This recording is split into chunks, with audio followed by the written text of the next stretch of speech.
Ikinagulat nga ng mga netizen ang nasabing photo na ito ni Chris Aquino na inakala nga na kung ano na ang nangyari sa nasabing nga pong Queen of All Media. Anyway, napaka-open na nga po ni Chris Aquino ngayon sa social media at ibinabahagi na ang tunay niyang kalagayan. Ibinahagi niya rin ang nasabing di umano'y pagbisita ng kanyang ex-boyfriend na si Dr. Mike Padlan sa nasabing hospital sa MMC kung saan nandoon siya upang i-continuous ang kanyang medication.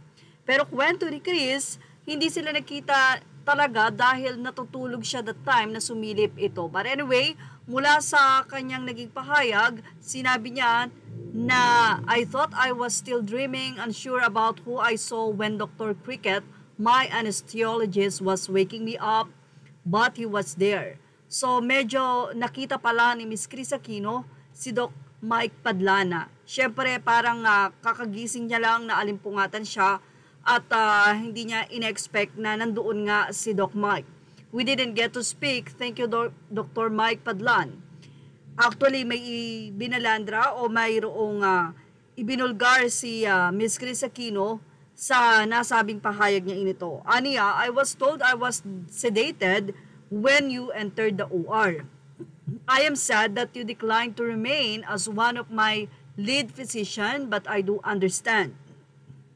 Ibig sabihin, tinanggihan na ni Dr. Padlan na isa si Doc na maging grupo ng mga doktor para sa kanyang patuloy na pagpapagamot.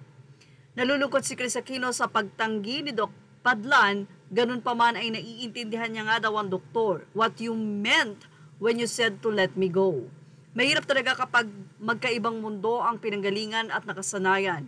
In time, I still hope your anger will lessen and we shall both have peace in our hearts. I'm almost there because I appreciate all I have and everyone who pray for me and make the effort express their concern and compassion.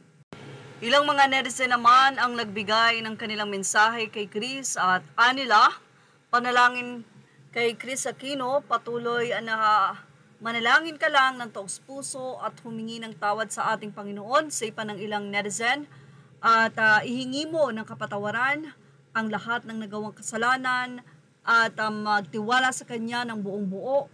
Siguradong may milagro at siya lang talaga makakapag-extend ng buhay. Mula sa ilang mga personalities katulad ni Patricia Javier, sinabing, I am praying for your faster healing.